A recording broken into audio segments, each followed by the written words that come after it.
അഞ്ചിൽ അവസാനിക്കുന്ന ചില സംഖ്യകളുടെ സ്ക്വയർ വർഗം കാണുന്നതിനുള്ള ഒരു എളുപ്പമാർഗം നമുക്ക് പഠിക്കാം.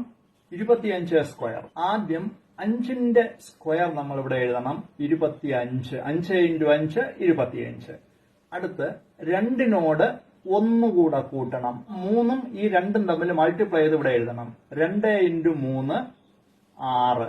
25ന്റെ സ്ക്വയർ 625 ആണ്. 35ന്റെ സ്ക്വയർ. 5ന്റെ സ്ക്വയർ 25 എഴുതണം. 3ന്റെ അടുത്ത സംഖ്യ 4 ആണ്.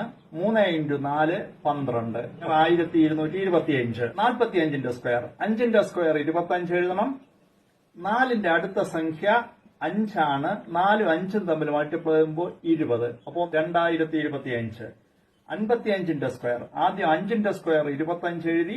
5ന്റെ അടുത്ത സംഖ്യ 6 ആണ്. 5 6 30. 3025. 65ന്റെ സ്ക്വയർ. 25 ആദ്യം എഴുതണം. 6ന്റെ അടുത്ത സംഖ്യ 7 ആണ്. 7 6 42. 4225.